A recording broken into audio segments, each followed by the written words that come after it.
Ladies and gentlemen, I stand before you today to declare a truth that will shake the very foundations of your soul. You were created for glory. You were not made for defeat. You were not made for mediocrity. You were not made to simply exist. You were created for something greater. From the moment you were formed in your mother's womb, the fingerprints of God were upon you. You are not an accident. You are not a mistake. You are a masterpiece. But the problem is, many of us live far below the purpose for which we were created. We settle for less when God has designed us for more. We walk in darkness when we were meant to shine. We live in fear when we were meant to live in faith. Today, I want to tell you, it's time to wake up. It's time to step into the life that God has ordained for you. A life filled with purpose, filled with power, filled with His divine glory. Imagine for a moment that the greatest artist in the universe picked up his brush and decided to create something magnificent. Not just another sunrise, not another mountain peak, not another ocean wave crashing against the shore. No, he set his sights on something far greater. He wanted to create you. Before the foundations of the earth were laid, before a single star lit up the night sky, before time itself began to tick, God had you in mind. You are not a mistake. You are not random. You are not just another face in the crowd. You are a masterpiece, handcrafted by the Creator of heaven and earth. Think about this. When a painter creates a self-portrait, what is he doing?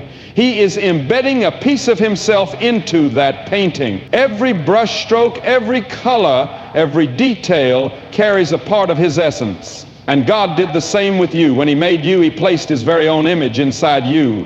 His creativity, His strength, His love, His power. It's all in you. But how often do we forget that? How often do we look in the mirror and see everything wrong with us instead of everything right? We see flaws, we see failures, we see disappointments. But that is not what God sees. God sees His image in you. The enemy wants you to believe that you are worthless, that you don't measure up, that you will never be enough. But let me tell you something. Satan is a liar. He has been lying from the beginning, trying to convince humanity that we are anything less than the image bearers of God. Look at how society works. People chase after money, fame, beauty, and status. They search for validation in all the wrong places. Why? Because deep down, every human heart is crying out for something greater. We are searching for identity. We are searching for worth. But the truth is, your worth was never meant to be defined by the world. Your worth was set by God Himself. Let me give you an example. Imagine you have a $100 bill. It's crisp, it's new, it's valuable. Now, what if I crumple it up? What if I step on it, drag it through the mud, stain it, and make it look unrecognizable? Does it lose its value? No, it's still worth $100. It doesn't matter what it has been through, it still holds its original worth. And you, my friend, are worth far more than a $100 bill. You may have been crushed by life. You may have been stepped on by people. You may have been dragged through pain, heartbreak, and disappointment. But hear me today, you have not lost your value. You are still the image of God. Nothing, no mistake, no sin, no failure can change that. Look at the world around you. Look at the mountains, the oceans, the vast sky. Science tells us that the universe is so vast that we haven't even discovered the edges of it yet. And yet, with all that beauty, with all that grandeur, God said that you are His most precious creation. When you walk into a room, heaven takes notice. When you wake up in the morning, God smiles because His creation is alive. You are not insignificant. You are not forgotten. You were designed with purpose, with intention, and with a destiny that only you can fulfill. Think of a father watching his child take their first steps. There is joy, there is pride, there is love in His eyes. And that is exactly how God looks at you. Every step you take, every move you make, He is cheering you on. But here's the real tragedy. Most people never realize who they really are. They live their whole lives believing they are worthless, believing they are just another human being on this planet, believing that they are too broken, too messed up, too unworthy to do something great. That is the greatest deception of all, because when you understand that you were created in the image of God, everything changes. Suddenly fear has no power over you, because the one who created the stars also created you. Suddenly failure doesn't define you, because the one who formed the mountains formed you. Suddenly rejection doesn't break you, because the one who holds the universe together holds you. Look around at the world. People live in constant fear, constantly striving for approval, constantly searching for something to make them feel valuable. But if they only knew, if they only understood, the God who sculpted the galaxies also sculpted them. The God who commands the winds and waves also commands their destiny. The God who made the heavens placed his very own image inside them. And that includes you. It's time to stop believing the lies. It's time to stop living beneath your calling. It's time to stop living beneath your calling. Lift your head. Walk with confidence. Stand in the truth of who you are. You were made for greatness. You were made with purpose. You were made in the image of God. There was a time when humanity walked in perfect harmony with God. A time when there was no shame, no fear, no separation. Imagine a world where the air was filled with the presence of the Almighty, where man and God walked together, side by side, face to face. There was no confusion, no insecurity, no doubt, only glory. That was how we were meant to live. That was our original design. But something happened. Something so devastating, so tragic, that it ripped us away from that divine connection. Sin entered the world. Sin is not just a mistake. It is not just a bad choice or a wrong decision. Sin is a thief. It steals, it corrupts, it destroys. And its greatest crime, it robbed us of our glory. Think about it. When a king wears his crown, he walks with confidence. He knows who he is. He knows the authority he carries. But what happens when that crown is ripped from his head? What happens when his robe is torn, when his throne is taken away? He is left feeling exposed, powerless, lost. That is exactly what happened to humanity. Sin stripped us of the honor, the authority, the light we were meant to walk in. It took the glory that once radiated from us and covered us in shame. It replaced boldness with fear, purity with guilt, and confidence with insecurity. Look at the world around you. Look at the pain, the suffering, the brokenness. Do you think we were meant to live this way? Do you think we were created to be consumed by anxiety, depression, hatred, and destruction? No! But sin twisted everything. It turned our hearts away from God. It made us run from Him instead of running to Him. It whispered lies, telling us we are too far gone, too broken, too unworthy to ever be restored. And the worst part, we started believing it. How many people wake up every day feeling empty, lost, like something is missing? They try to fill that void with money, success, relationships, drugs, entertainment, anything that might bring a sense of satisfaction. But no matter what they try, nothing works. It's like drinking salt water when you're thirsty. The more you drink, the thirstier you become. And the more we try to fix our brokenness with the things of this world, the more broken we become. Sin is the reason why marriages fall apart. Sin is the reason why families are torn to pieces. Sin is the reason why nations rise against nations, why hatred fills the streets, why people betray, lie, cheat, and kill. Sin is the root of every pain, every struggle, every dark thought that has ever entered the human heart. Have you ever wondered why little children don't need to be taught how to lie, why they don't need to be taught how to be selfish? It's because sin is not something we learn, it's something we are born into. It is in our nature, passed down from the moment Adam and Eve made that fateful decision to disobey God. Imagine a bright shining mirror reflecting the sun. That's what we were, reflections of God's glory. But sin took that mirror and shattered it into a million pieces. Now, instead of reflecting His light, we are left with broken fragments, distorted reflections, pieces that no longer fit together.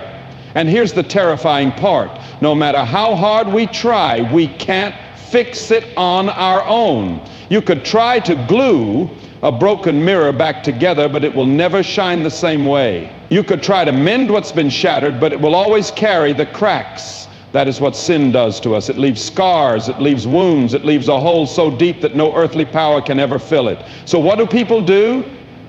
They hide. Just like Adam and Eve in the Garden of Eden, when they realized they had sinned, they ran, they covered themselves. They tried to fix the problem by sewing together fig leaves, thinking they could hide their shame. But fig leaves were never meant to cover the weight of sin, and neither are the things we run to today.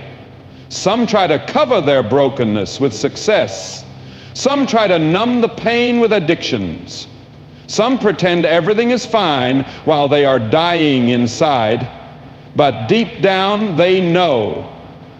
We all know we were meant for more. We were not created to live in guilt. We were not created to walk in darkness. We were not created to be slaves to sin. And yet every single day sin whispers in our ears, telling us we are too far gone, that we will never be good enough, that we are beyond saving. And if we believe that lie, we will stay in the shadows, afraid to step into the light.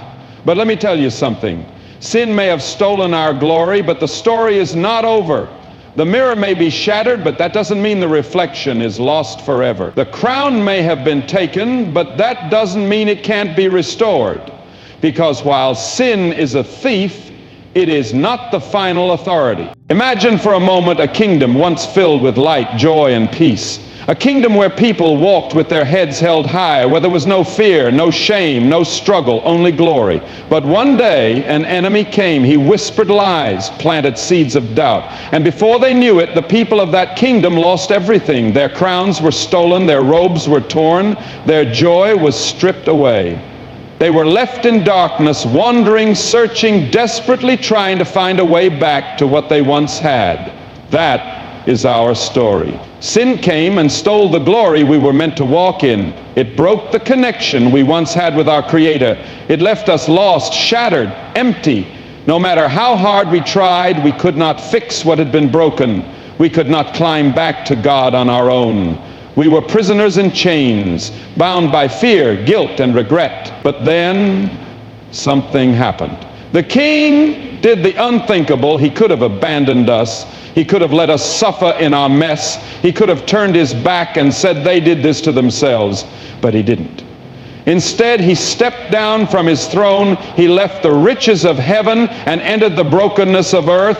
The King became one of us. Jesus came. Do you understand the weight of that? The same God who spoke the stars into existence, who shaped the mountains, who commands the seas, wrapped himself in human flesh and walked among us.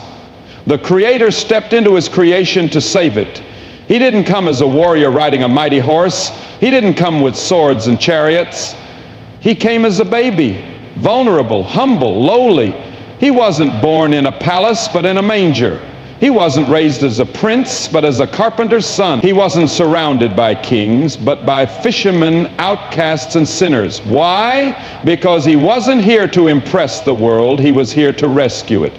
Jesus came to restore what was lost.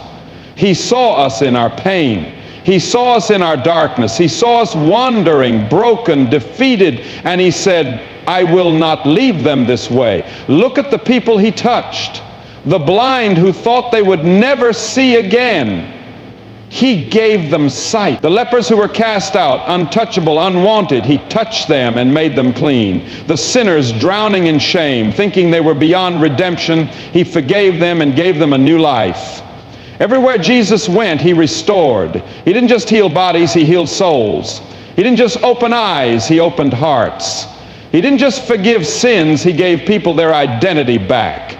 Because that is what glory is. It is knowing who you truly are in the eyes of God. It is walking in the fullness of his love, his purpose, his presence. And Jesus came to give that back to us. But restoring glory wasn't easy. It wasn't cheap. It required the greatest sacrifice because sin demanded a price. Sin had chained us. Sin had condemned us. And the only way to break those chains was for someone to take our place. Someone had to step into our punishment. Someone had to bear the weight of our guilt. So Jesus did what no one else could do. He carried our shame. He took our sin. He bore our suffering. He walked the path we could not walk.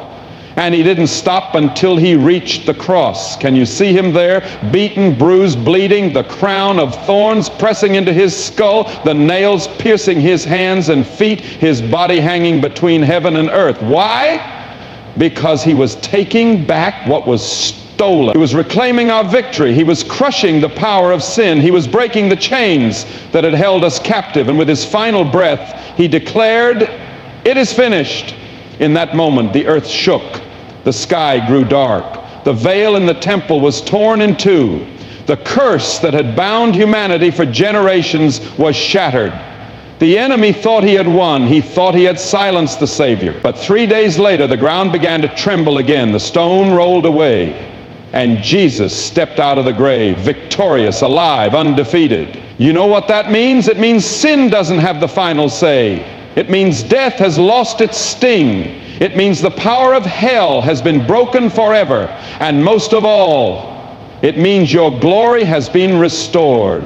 You don't have to walk in shame anymore. You don't have to live in fear anymore. You don't have to believe the lies that say you are not enough, that you will never be free, that you will always be broken. Because Jesus paid the price, because Jesus opened the way, because Jesus came to give you back your crown. You are not forgotten. You are not forsaken. You are not lost. The King has called your name. The King has redeemed you. And the King is saying to you today, rise up. Walk in the glory I have given you. Walk in the purpose I created you for. Walk in the victory I have won for you. There comes a moment in life when you have to decide, who will you follow? Who will you trust? Who will you give your life to? Because the truth is, you are surrendering to something whether you realize it or not. Some people surrender to fear. They let it dictate their decisions, hold them back, keep them small. They never step out, never take risks, never live the life they were meant to live. Because fear whispers, you can't do it, you're not good enough, you will fail. And so they stay stuck, never knowing what could have been. Others surrender to the opinions of people. They crave approval so badly that they shape their entire lives around what others think. They work jobs they hate, buy things they can't afford, post pictures online just to hear people say, wow, you're amazing. But deep down, they are empty. Because living for the approval of others is a never-ending race with no finish line. Some surrender to sin. They chase pleasure, thinking it will fill the void in their hearts. They go from one relationship to another, one high to another, one temporary thrill to another, hoping that this time it will satisfy. But it never does, because the world can never give what only God can provide. But then there are those who surrender to Jesus. And when they do, everything changes. Because surrendering to Jesus is not losing, it is winning. It is not weakness, it is strength. It is not the end, it is the beginning of real life. Think about a man drowning in the ocean. He is fighting, struggling, trying to stay afloat, but the more he fights, the more he sinks. His arms grow tired, his legs give out, and he begins to slip beneath the weight. Then, out of nowhere, a rescue boat appears. A lifeguard throws him a rope and shouts, "Grab hold." Now he has a choice. He can keep fighting on his own. He can keep relying on his own strength, his own ability, but if he does, he will drown. Or he can surrender. He can stop fighting, stop resisting, and simply grab hold of the rope. He can trust the one who has come to save him. That is what surrendering to Jesus looks like. Too many people are drowning in fear, in guilt, in regret, in the weight of their own mistakes. They are trying to fix their lives, trying to do things their own way, trying to be their own savior. But the harder they try, the deeper they sink. And Jesus is standing there, arms outstretched, saying, "Let go, trust me, give me your life, and I will save you." But surrender is not easy, because surrender means giving up control. And we love control. We love to have the final say. We love to be in charge. We love to believe that we know best. But what if You were never meant to carry that burden. What if the very thing you are holding on to so tightly is the thing that is weighing you down? What if the greatest freedom you will ever experience is found in letting go? Look at the story of Peter. One night he saw Jesus walking on water and he thought, I want that. So he stepped out of the boat. He took a risk. He put one foot on the waves, then another, and for a moment he was walking on water. But then fear crept in. Doubt took over. He saw the wind, the waves, the storm, and he began to sink. He could have tried to swim. He could have flailed his arms, kicked his legs, and fought to stay above water. But he didn't. Instead, he cried out, Lord, save me. And in that instant, Jesus reached out his hand and pulled him up. That is surrender. It is admitting I can't do this on my own. It is realizing I am not strong enough, wise enough, good enough to save myself. It is reaching out and saying, Jesus, take control. But here's the problem. Too many people want half surrender. They want Jesus as their Savior, but not as their Lord. They want Him to forgive their sins, but they don't want to follow Him. They want the blessings of God, but they don't want to obey His voice. They want heaven, but they still want to live their own way. But Jesus never called for half surrender. He never said, give me part of your life. He said, if anyone wants to follow me, he must deny himself, take up his cross, and follow me. Surrender is total. It is complete. It is giving Jesus everything. Your dreams, your plans, your fears, your failures, your past, your future, your very life. And when you do, something incredible happens. You begin to experience true peace. Not the kind the world offers, not the kind that fades when circumstances change, but the kind that is unshakable. You begin to experience real joy, not happiness that depends on what's happening, but joy that overflows even in the middle of trials. You begin to experience purpose, the kind of purpose that wakes you up in the morning with excitement, knowing that you are exactly where you are meant to be, because when you surrender to Jesus, you are no longer wandering. You are no longer lost. You are no longer fighting battles you were never meant to fight. You are stepping into the life you were created for. There comes a time in life when you will stand at a crossroad. One road is familiar. It is safe, predictable, logical. You can see where it leads. You can measure the risks, calculate the outcome, and make sense of it. The other road, it is unknown. It is uncertain. It is a path that makes no sense to the natural mind. It requires something radical. It requires faith. Most people choose the first road because that is how the world operates. The world says, believe only what you can see, trust only what you can touch, follow only what makes sense. But God says something entirely different. He says, walk by faith, not by sight. That is where the battle begins, because faith is not easy. Faith does not give you all the details. Faith does not lay out a 5-year plan. Faith does not come with a safety net. Faith asks you to step out when everything in you screams, but I don't know what will happen next. And that is exactly the point. Faith is not about knowing, it is about trusting. Look at Abraham. God told him, leave your country, your people, your father's household, and go to the land I will show you. He was given no map, no blueprint, no explanation, just a command, go. And Abraham went. Not because he saw the destination, not because he had proof that things would work out, but because he trusted the one who was leading him. That is faith. Faith is stepping into the unknown because you know God is already there. But the problem is, most people want faith with guarantees. They say, God, I'll follow you, but first show me how it will work out. But that's not faith. That's control.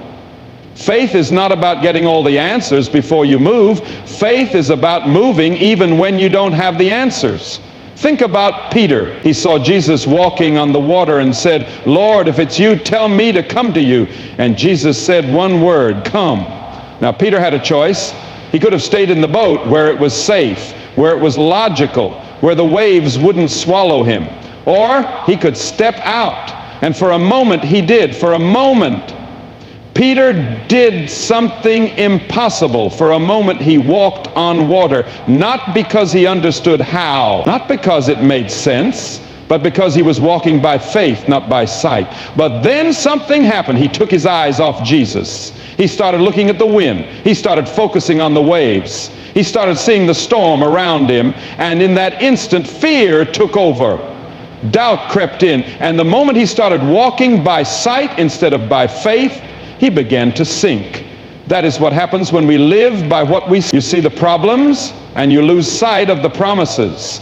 You see the obstacles, and you forget who is leading you. You see the struggle, and you start believing the lie that says, this is impossible. But let me tell you something. God is not limited by what you see. Just because you don't see the way doesn't mean there isn't one. Just because you don't see the answer doesn't mean he hasn't already provided it. Just because you don't see the breakthrough doesn't mean it isn't coming. Because faith is not about what you see, it's about who you trust. Do you trust your circumstances, or do you trust the God who reigns over them? Do you trust your feelings, or do you trust the one who never changes? Do you trust what the world says, or do you trust what God has spoken? Faith says, I may not see it, but I believe it. Faith says, I may not understand it, but I will follow anyway. Faith says, I may not feel strong, but I know my God is stronger. That is what it means to walk by faith. It means trusting when you don't have the answers. It means obeying when it doesn't make sense. It means believing when everything around you tells you to give up. Think about a child standing on the edge of a swimming pool looking at their father in the water. The father is holding out his arms saying, jump, I will catch you. Now the child has two choices. They can focus on what they see, the deep water, the fear of sinking, the uncertainty of what will happen, or they can focus on the father. They can trust his voice. They can believe his words. They can leap, knowing that the Father's arms are strong enough to hold them. That is the essence of faith. It is leaping, knowing that God will catch you. It is stepping out, knowing that he will guide you.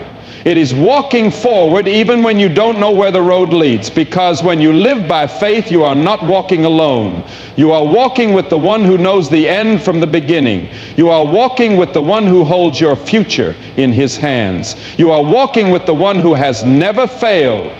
You will see breakthroughs. You will step into places you never imagined, because faith doesn't just move mountains, it moves you into the destiny God has prepared for you. There is something inside of you that the world desperately needs. There is a light within you that was never meant to be hidden. But too many people go through life dimming their own light, shrinking back, afraid to shine because they believe the lie that says, I'm not good enough, I'm not strong enough, I'm not important enough. But listen to me, you were not created to stay in the shadows.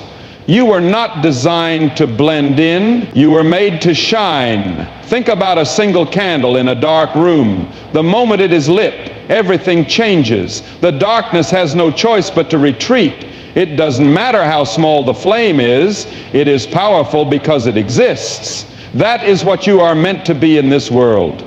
A light, a flame, a beacon of hope. But too often people are afraid to shine. Some are afraid of what others will think. They wonder, what if people don't like me? What if they judge me? What if I fail? And so they keep quiet. They stay small. They hide their gifts. Others are weighed down by their past. They think, I've made too many mistakes. I've fallen too many times. I'm not worthy to shine. And then there are those who feel unqualified. They compare themselves to others and think, I'm not as talented as them. I don't speak as well as them. I don't have what it takes. But let me tell you something. Light doesn't need permission to shine. It doesn't need approval. It doesn't need perfection. It just shines. Because that's what light was created to do. Look around at the world today. There is darkness everywhere. People are hurting. People are lost. People are searching for something real, something true, something that will break through the emptiness inside of them. And guess what? You carry that light. Jesus said, you are the light of the world. A city on a hill cannot be hidden. He didn't say, try to be the light. He didn't say, one day you will become the light. He said, you are the light right now, exactly as you are, not because of what you have done, but because of what he has done in you. But here's the thing. Light only makes a difference when it is seen. What good is a lamp if it is hidden under a basket? What good is a lighthouse if it refuses to shine? What good is a fire if it is never allowed to burn? The world needs what God has placed inside of you. Maybe you think, but I'm just one person. How can I make a difference? But let me remind you, it only takes one spark to start a wildfire. One act of kindness can restore someone's hope. One word of encouragement can save a life. One simple act of faith can inspire thousands. You don't have to be famous. You don't have to be perfect. You don't have to have it all figured out. You just have to be willing. Willing to step out. Willing to let your life reflect God's love.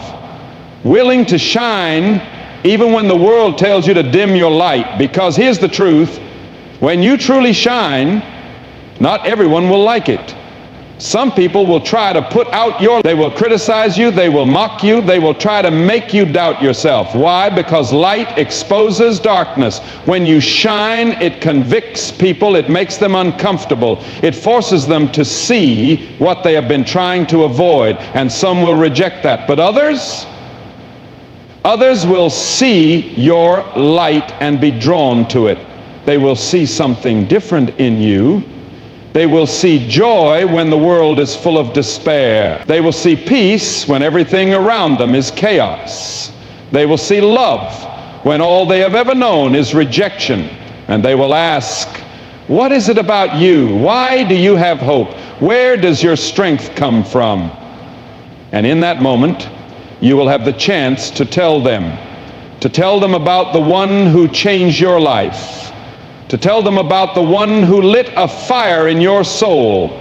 To tell them about the one who called you out of darkness into his marvelous light. That is why you must shine, not so that people will see you, but so that through you they will see him. Because at the end of the day, it is not about you, it is about the light that lives within you. A city on a hill cannot be hidden, and neither can you. So stop hiding, stop doubting, stop waiting for the perfect moment. Shine now. Shine boldly. Shine without fear, because this world is desperate for light, and you are called to bring it. There is something inside of you that time cannot erase. There is a power within you that circumstances cannot steal. There is a glory upon you that is not temporary, not fleeting, not dependent on human approval. It is eternal. But too many people walk through life believing that their worth, their purpose, and their destiny are fragile. They think their success is defined by how much money they make, how many people recognize them, or how many achievements they can stack up. They spend their days chasing after things that fade, titles, applause, wealth, things that seem so valuable in the moment but turn to dust in the end. But let me ask you something. What happens when the job is gone? When the money runs out, when the people who once praised you move on to someone else? If your identity is built on things that can disappear, then your confidence will disappear with them. If your sense of value is based on temporary things, then your joy will always be temporary too. But God never created you for temporary glory. He never meant for your worth to be measured by things that can be lost. Because the glory he has placed on you is not of this world. It is not limited by human approval. It is not defined by your bank account, your career, or your reputation. It is something that goes beyond this life, something eternal. Think about a diamond buried deep beneath the earth. For years it remains hidden. No one sees it, no one admires it, no one even knows it is there. But does that mean it is worthless? Absolutely not. Its value is not based on whether people recognize it. Its worth is not determined by how many people talk about it. It is valuable because of what it is made of. And that is exactly how you were created. You were not made for fading glory. You were not made for temporary success. You were not made to live a life that is forgotten when you are gone. You were made for something eternal. That's why no matter what happens in this life, your glory cannot be taken from you. People may turn against you, but your glory is eternal. The world may overlook you, but your glory is eternal. Trials may come, storms may rise, circumstances may shake you, but your glory remains. Because it is not based on what you have, it is based on who you are. And here's the best part: this glory is not just for a chosen few. It is not reserved for the rich, the powerful, or the famous. It is not something you have to earn or fight for. It is something that was given to you the moment God breathed life into you. Some people spend their entire lives searching for it. They travel the world looking for meaning. They chase success thinking it will bring fulfillment. They climb ladder after ladder hoping that once they reach the top, they will finally feel complete. But the truth is, the glory they are looking for has been inside them all along. It is not found in the approval of people. It is not found in the pursuit of wealth. It is not found in the temporary victories of this world. It is found in God, because when He created you, He did not create you as an afterthought. He did not design you to be average. He did not put you on this earth just to survive. He made you with divine intention. He made you with purpose. He made you with eternal glory. And that is why, no matter what comes against you, you must never forget who you are. The enemy will try to convince you that your life doesn't matter, that your struggles define you, that your failures have erased your worth. But those are lies. Because the truth is, you are destined for a glory that does not fade. You are not just another person walking through life without meaning. You are not just a name that will be forgotten. You are not just a temporary existence in a temporary world. You were created with eternity inside of you. So lift your head, stand firm, walk boldly, because the glory upon you is greater than anything this world has ever seen. The time has come to rise. The time has come to step into the fullness of who you were created to be. No more shrinking back. No more doubting your worth. No more listening to the lies that say you are not enough. Because you were created for glory, a glory that cannot be stolen, a glory that cannot be diminished, a glory that will echo through eternity. You understand what that means? It means you are not ordinary. It means you are not here by accident. It means there is something inside of you that this world cannot contain. The fire within you was not meant to burn quietly. The power within you was not meant to stay hidden. You were created to stand, to shine, to conquer, to overcome. But you must make a choice. Because nothing great ever happens by accident. No champion stumbles into victory. No warrior wins a battle without stepping onto the battlefield. You cannot sit back and wait for life to hand you greatness. You must take it. It does not matter where you came from. It does not matter what the world has told you. It does not matter how many times you have fallen, because the greatest victories are born in the hearts of those who refuse to give up. Every legend, every leader, every person who changed the world was once just like you, faced with doubt, faced with fear, faced with the temptation to quit, but they made a decision. They decided that their destiny was greater than their fear. They decided that their purpose was stronger than their pain. They decided that their light was too bright to be hidden. And now it is your turn. History is watching. The world is waiting. Heaven is calling. Will you rise? Will you take your place? Will you step forward and walk in the glory that has been set before you? Because let me tell you something. There will never be another you. There will never be another person with your voice, your mind, your gifts, your anointing. You have been called for such a time as this. The world doesn't need another copy. The world doesn't need another shadow. The world needs you. The real, powerful, unstoppable you. So stop waiting for permission. Stop waiting for the perfect moment. Stop waiting for the perfect moment. Stop waiting for the fear to disappear. The time is now. The moment is here. Your destiny is not in the future. It is now.